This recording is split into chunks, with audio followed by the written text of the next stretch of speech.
Assalamualaikum warahmatullahi wabarakatuh. Hari ini kita berjumpa lagi, tapi di suasana yang berbeda. Anda lihat gak background di belakang saya?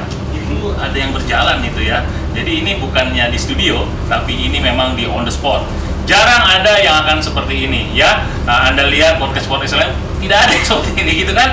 Nah, superhero Hydrosi membawa Anda pergi mengembara ke batas yang tidak ada batasnya. Baik, hari ini saya berada di sebuah kapal. Kapalnya nanti akan kita bahas sebagai kapal apa nggak tahu ya. Nah, bersama orang yang sangat luar biasa, Kapten Lutfi Amin. Malu kalau dipanggil kapten itu. Kapten Lutfi Amin ini banyak ya kapten-kapten seperti Kapten Lutfi Amin, seperti kapten yang kemarin tuh, Kapten Anden itu selalunya merendah gitu ya.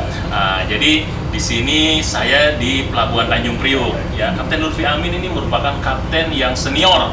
Ya, untuk operasi di sini boleh kita cakap-cakap ya. Boleh. Tapi lagi operasi begini kan? Nggak masalah juga. Nggak masalah ya. Oke. Nanti kalau mau angkat itu telepon angkat. Ya. Ya. Oh ya. Oke siap. Cap, saya mau nanya nih Cap. Ya. Kenapa sih begitu banyak tipe-tipe kapal Cap? Kan banyak nih. Saya lihat kemarin saya ke Kapten Anden ada kapal takbut, ada kapal tanker, ada kapal seperti kontainer nih yang kita lihat di sini. Kenapa tuh, Ken? Sebenarnya lebih kepada peruntukannya sih kalau peruntukannya. Jadi kan spesialis muatannya, spesialis fungsinya kerja, kemudian kegunaan, perairan, kemudian sistemnya semua situasi cuaca dan lain itu kan mempengaruhi juga. Akhirnya banyak tipe-tipe kapal. Ya pemirsa sekarang tahu ya. 40 dilempar aja 40. Bagaimana? Kenapa banyak tipe kapal yang akan kita angkat? Karena tadi sesuai dengan penjelasan Kapten Lutfi, tergantung dari skop kerjanya. Dia bekerja di mana? Kalau kerja ngangkat minyak ya kapal tanker udah pasti berbeda ya Cap, cara kerjanya Cap, cara kerjanya berbeda. Nah, jenis kapal-kapal itu kan di Indonesia itu kan sama aja kayak di luar negeri nih Cap ya? Iya, sama aja sih. Nah, terus yang kita naikin ini nih Cap, ini kapal apa ini Cap sebenarnya? Kalau banyak dari apa namanya, dari keilmuan nih, dari keilmuan pelaut, lebih banyak yang bilang bahwa ini namanya takbut. Jadi but buat kerja lah ya kalau bahasa Indonesianya, kapal tunda. Tapi karena kebetulan takbut itu fungsi kerjanya ada di pelabuhan, akhirnya kita lebih identik dengan harbertak bahasanya. Jadi memang tak yang memang bekerja di lingkungan pelabuhan gitu, untuk bantu berting unberting dari kapal yang masuk di pelabuhan. Oh, berarti jenis kapal ini kapal takbut ya, namun bekerja di pelabuhan untuk apa? Membantu kapal sandar dan juga kapal pergi. Seperti saat ini kita ingin membantu kapal untuk keluar. Dan tentunya Cap ada koordinasi dengan pilot ya Cap ya? Iya. Ada koordinasi dengan pilot karena secara regulasi bahwa kapal tunda itu menjadi bagian dari pandu. Jadi sarana prasarana yang harus dimiliki oleh suatu badan ketika mengelola pemanduan. Jadi harus ada kapal tundanya. Harus ada kapal tundanya. Harus ada menara yang mengatur lalu lintasnya. Harus ada mooring gang dan lain-lain seperti itu. Jadi sarana yang harus dimiliki. Nah, terus Cap, untuk tadi setelah tanya kapal tunda ini, itu butuh berapa kapal untuk mengeluarkan dan memasukkan kapal? Untuk pelayanan berting unberting itu disesuaikan dengan apa ya? Pertama kita ngobrolnya regulasinya dulu nih. Jadi kalau di regulasi kita itu sudah ditentukan. Jadi kapal tunda itu minimum mempunyai daya 2000, umpamanya seperti ya 2000 atau kalau kapal tunda itu kan yang dijual kemampuan dorong dan tariknya. Benar. Jadi dia harus punya kemampuan bolar full itu minimum 24 ton. 24 ton. Ya, seperti itu. Kemudian besaran kapal yang mau dibantu.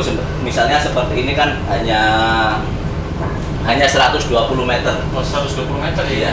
Ini sampai ya 120 meter? Ya, ini hanya 120 meter. Nah, di regulasi itu 120 meter itu dilayanin umpamanya hanya 4.000 horsepower, jadi bisa dengan 2 tunda atau seperti itu. Jadi udah ada aturannya. Tapi tidak menutup kemungkinan seandainya dia memasuki narrow channel, alur-alur yang sempit, alur-alur yang dangkal apa. Oh, saya harus membutuhkan lebih dari 2 tunda atau 3 tunda. Itu seperti itu. Hanya tergantung tingkat kesulitannya juga sih. Oh, jadi banyak nih ya cara-caranya dan juga banyak requirement-nya. Jadi salah satunya apa? Berapa besar kapalnya itu, berapa sulit dia punya channelnya itu, ya ada yang 40 channel, mungkin ada yang landasannya itu mungkin lumpur terlalu rendah, shallow water dan sebagainya. Jadi itu tergantung ya kapal tunda seperti itu. Terus kan bagaimana prosedurnya? Tadi saya naik ke atas kapal ini tiba-tiba langsung berangkat. Prosedurnya itu bagaimana tuh, Ken? Kalau di Tanjung Priok kita ada namanya MOS, Marine Operation System. Marine Operation System. Ya. Jadi order untuk kapal tunda, pandu, motor pandu itu dari ini. Kita dapat order ordernya itu sudah dengan aplikasi, dengan sistem ya. Jadi kayak gini, kita tadi terima order, ini ngeluarin alarm, kemudian kita udah di posisi, kemudian kita terikat, itu semuanya dengan ini. Oh, ya, jadi kita seperti itu. Untuk sekarang di Tanjung Priok seperti itu. Nah, untuk ordernya sendiri kan itu sehari sebelumnya udah tahu belum kayak kapal yang mau masuk mau keluar gitu? Enggak. Oh, enggak. Jadi kita standby 24 jam, ready 24 jam. Jam berapapun, mau tengah malam, pagi buta, start engine aja langsung jalan ya. Iya. Saya ingat saya berlayar dulu pakai 1 hour notice ya. 1 jam sebelum berlayar siap-siap dulu. Ini kalau pakai 1 hour notice kapan sandarnya kapal? Karena sistem kerjanya kan berbeda. Sistem kerjanya ya, berbeda. Kalau 1 hour notice memang untuk kapal-kapal yang kayak gini pakai 1 hour notice. Tapi pelayanan kita memang harus ready 24 jam ya, kapalnya harus. Mungkin persiapan tadi sampai bisa monitor persiapan kita nggak nyampe 5 menit kan untuk nggak sampai greng order hidup mesin langsung jalan nggak nyampe 5 menit. Beliau ini memang kalau kita bisa lihat ya, dengar dan rasakan sendiri bagaimana Kapten Lutfi ini kalau saya bertanya ngejawabnya itu cepat, artinya memang menjawab dengan pengalaman ya, bukan dikatakan saya nggak kasih tahu apa pertanyaan saya. Ini luar biasa, nggak salah ini Pak Elvin nih. Pak Elvin mempromosikan ini Kapten Lutfi ini ya, ini luar biasa memang kapten paling senior di Tanjung Priok. Masih ada yang lebih senior. Tapi saya lebih bertanya Pak Elvin. Saya bilang tadi saya lebih bertanya Pak Elvin ya. Jadi saya dengan Pak Elvin itu kan dulu pernah satu atap gitu, di Wintermar katanya. Di Wintermar ya, saya di decknya Pak Elvin itu. Waduh, ini seru ini kapten juga ini. Sudah lama kayak 2009, tenang aja udah habis, udah nggak ngerti lagi. Startnya di mana saya udah nggak tahu. Oh gitu. Iya.